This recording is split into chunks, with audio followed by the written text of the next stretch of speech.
Other parading and showcasing of Indians can be found in the Chicago World Exposition of 1893 and the Indian Congress during the Trans-Mississippi Exposition at Omaha in 1898. The 1893 Columbian Exposition in Chicago aimed at celebrating Christopher Columbus's discovery of America. There were in fact several Indian exhibits in Chicago.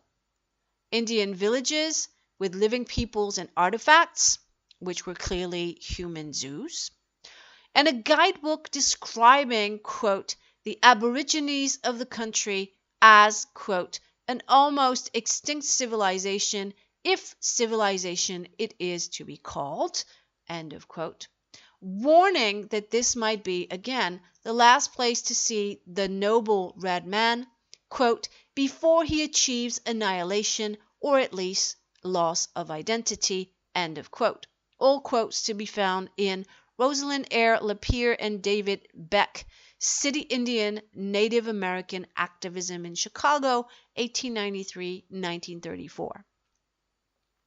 The prominence of anthropology at the Columbian Fair was greater than at other prior world fairs. A paradox informs this fair.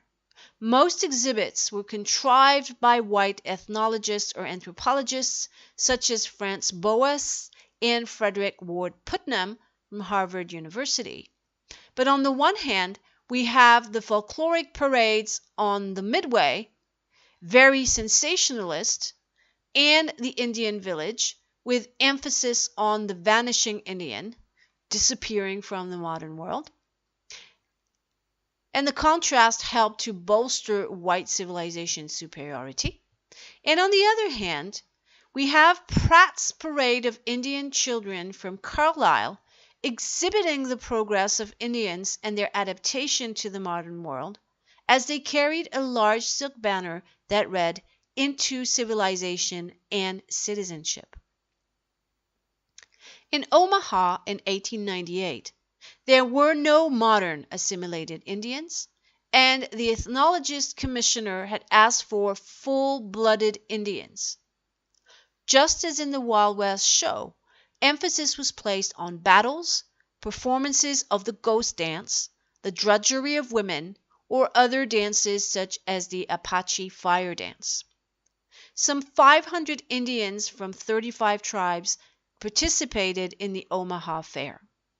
The battles were performed by both Indians, the vast majority of them, and white men in red face.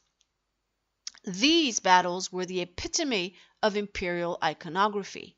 Faux scalping, Indian women conducting mock torture, white captives nearly burned at the stake before being rescued at the last minute. Again, as in Cody's shows and as in the 1893 Chicago displays and parades, the performances in Omaha were announced in the press as being, quote, the last chance to see the red man in his primitive glory under correct conditions of dwelling, costume, industry, and ceremonial. This is a quote from the Century magazine, quoted in Wendy Jean Kautz, The Trans-Mississippi and International Expositions of 1898-1899. So the conditions, the correct conditions of dwelling and costume were basically the conditions of the former late 18th century, early 19th century, but definitely not the modernized Indian.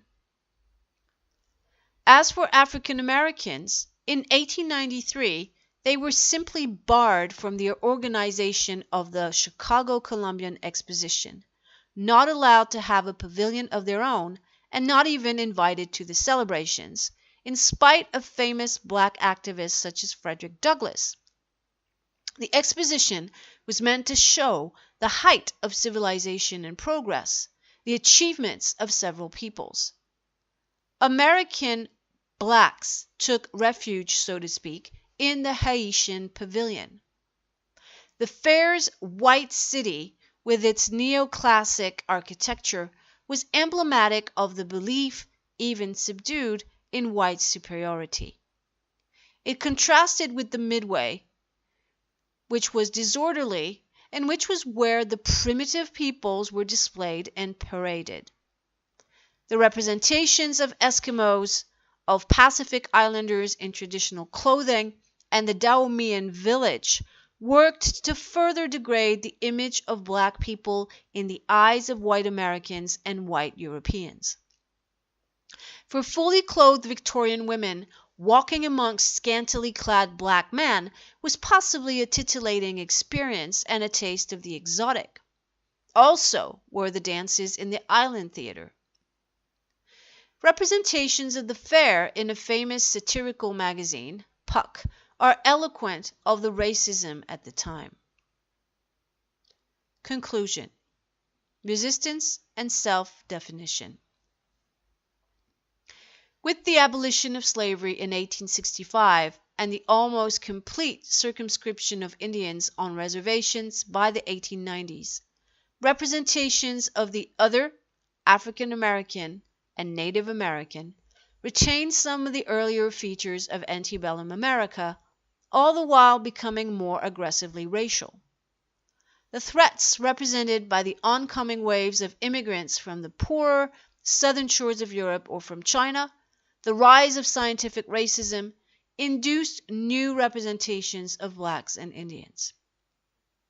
Derogatory images of black males circulated widely, while Indians were often depicted as vanishing and on the way out. Of course, neither of these groups stood passively watching these representations of themselves being distributed.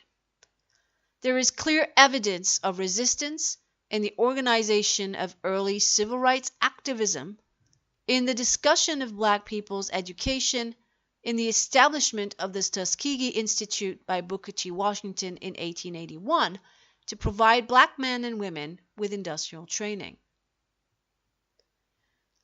During the Chicago World Fair, black intellectual leaders were welcomed in the Haitian Pavilion, and they printed a pamphlet explaining why the colored American was not in the exposition.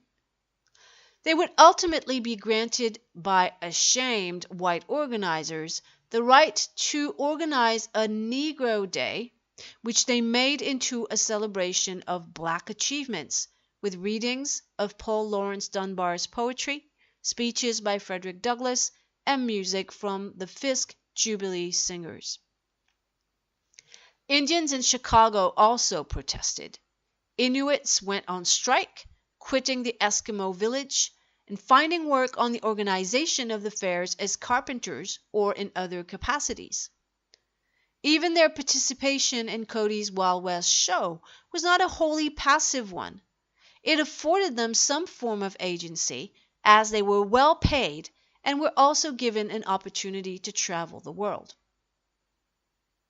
Perhaps the most striking form of protest against the Columbian World Fair was expressed by Indian activist and writer Simon R. Pokagon, who wrote in The Red Man's Greeting that, quote, "In behalf of my people, the American Indians, I hereby declare to you, the pale-faced race that has usurped our lands and homes, that we have the spirit to celebrate with you the great Columbian Fair now being held in this Chicago city, the wonder of the world. No, sooner would we hold High Joy Day over the graves of our deported fathers than to celebrate our own funeral, the discovery of America."